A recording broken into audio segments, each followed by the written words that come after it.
프로야구에서 트레이드는 언제나 시간이 지나야 진짜 평가를 받을 수 있습니다. 처음에는 한 팀의 승리처럼 보였던 거래도 몇 달, 몇 년이 지나면 완전히 다른 결과로 뒤집히는 경우가 많습니다. 선수의 성장, 부상, 경기력 변화, 팀 상황에 따라 같은 트레이드도 전혀 다른 의미를 가지게 되기 때문입니다. 최근 야구 팬들의 관심을 다시 끌어올린 거래가 있습니다. 바로 두산 베어스와 롯데 자이언츠 사이에서 성사된 대형 트레이드입니다. 당시에는 양 팀 모두 미래를 바라본 선택이었습니다. 롯데는 즉시 전력감 불펜 투수 정철원과 내야 자원 전민재를 영입하며 전력 강화를 기대했습니다. 반면 두산은 김민석, 추재현, 최우인을 데려오며 젊은 선수들의 성장 가능성에 투자했습니다. 지난해까지만 해도 많은 사람들은 이 트레이드의 결과를 두고 롯데가 웃었다는 평가를 내렸습니다. 정철원이 다시 필승조로 자리 잡았고 전민재 역시 강한 인상을 남겼기 때문입니다. 하지만 올해 상황은 완전히 달라지고 있습니다. 한때 롯데 불펜의 핵심으로 평가받던 정철원이 다시 2군으로 내려가면서 트레이드의 계산서가 다시 흔들리고 있습니다. 정철원은 두산 시절 최고의 순간을 경험했던 투수입니다. 2022년 그는 23홀드를 기록하며 리그 정상급 불펜 투수로 성장했습니다. 안정적인 구위와 경기 운영 능력을 바탕으로 중요한 순간마다 마운드에 올라 팀 승리를 지켜냈고 결국 홀드왕이라는 값진 타이틀까지 차지했습니다. 하지만 이후 계속된 많은 이닝 소화는 부담으로 돌아왔습니다. 2년 동안 1군에서 140이닝 이상을 던진 것은 어린 불펜 투수에게 결코 가벼운 숫자가 아니었습니다. 빠른 공을 앞세워 승부하는 투수에게 체력 저하는 곧 구위 저하로 이어질 수밖에 없습니다. 2024년 정철원은 데뷔 이후 가장 힘든 시즌을 보냈습니다. 예전처럼 강력한 공을 던지지 못했고 경기마다 기복이 커졌습니다. 결국 두산은 변화를 선택했고 롯데와의 트레이드를 통해 새로운 환경에서 반등을 기대했습니다.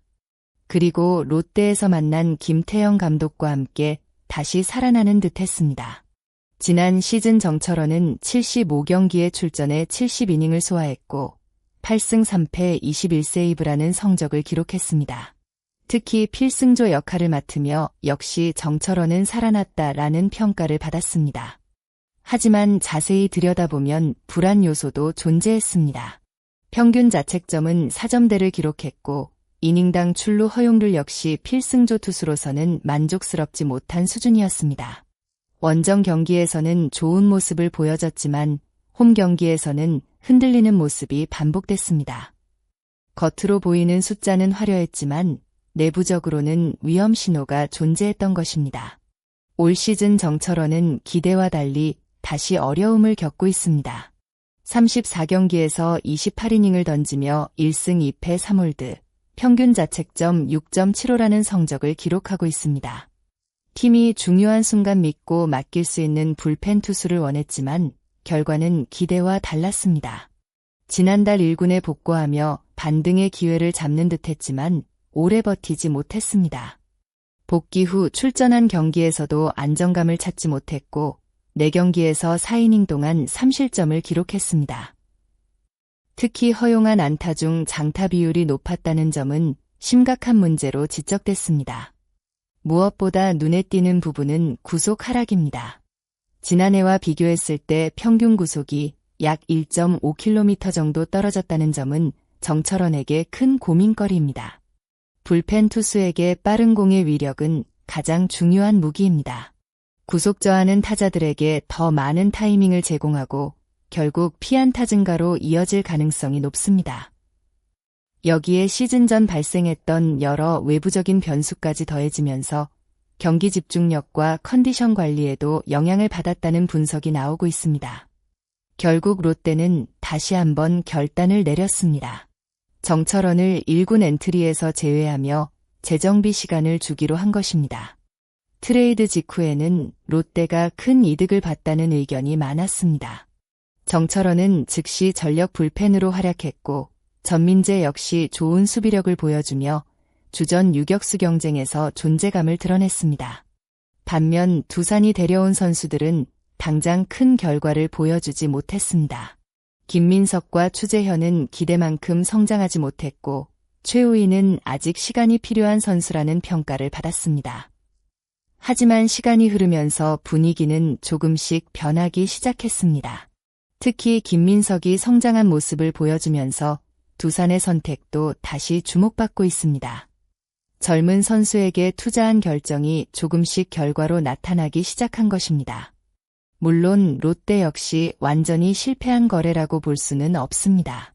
전민재는 안정적인 수비 능력을 보여주며 팀에 필요한 역할을 해내고 있습니다.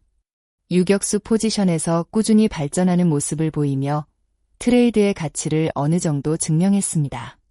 하지만 롯데가 가장 기대했던 핵심 카드가 바로 정철원이었습니다. 불펜 자원이 충분하지 않은 팀에서 정철원의 부진은 단순한 개인 성적 하락 이상의 문제입니다. 중요한 순간 마운드를 책임질 투수가 사라지는 것은 시즌 전체 운영에 큰 영향을 줄 수 있습니다. 하지만 아직 모든 것이 끝난 것은 아닙니다. 불펜 투수는 작은 계기 하나로 다시 살아나는 경우가 많습니다.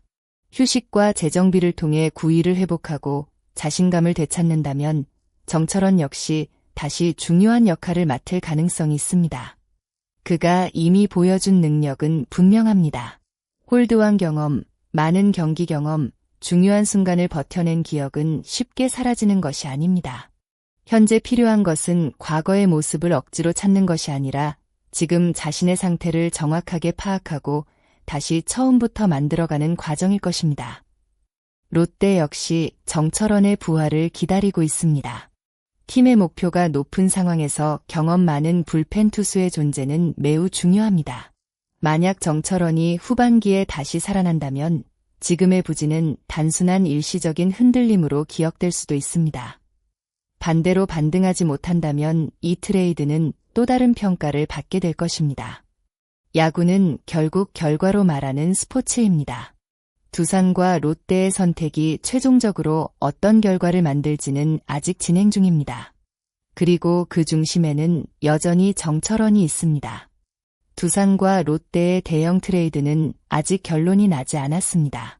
김민석의 성장, 전민재의 안정적인 활약, 정철원의 부활 여부에 따라 평가가 계속 달라질 가능성이 큽니다. 특히 정철원에게 이번 2군행은 위기가 될 수도 있지만 동시에 새로운 출발점이 될 수도 있습니다. 과거 최고의 순간을 경험했던 선수가 다시 한번 자신의 가치를 증명할 수 있을지 많은 팬들의 시선이 집중되고 있습니다. 결국 중요한 것은 한 번의 실패가 아니라 어떻게 다시 일어서는가입니다. 정철원이 다시 마운드 위에서 강한 공을 던지는 날, 이번 트레이드에 대한 이야기는 또 다른 방향으로 흘러갈 수 있습니다. 끝까지 시청해주신 여러분께 진심으로 감사드립니다. 이번 두산과 롯데의 트레이드, 여러분은 어떻게 평가하시나요? 정철원은 다시 예전의 위력을 되찾고 롯데의 필승조로 돌아올 수 있다고 생각하시나요?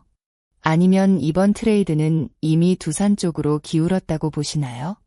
여러분의 생각을 댓글로 자유롭게 남겨주세요. 여러분의 의견이 다음 야구 이야기를 만드는 데 큰 도움이 됩니다. 더 재미있고 깊이 있는 야구 분석 콘텐츠를 빠르게 만나보고 싶으시다면 구독과 좋아요, 알림 설정도 꼭 부탁드립니다. 여러분의 관심과 응원이 더 좋은 콘텐츠를 만드는 힘이 됩니다. 시청해주셔서 감사합니다. 다음 영상에서 더욱 흥미로운 야구 이야기로 찾아뵙겠습니다.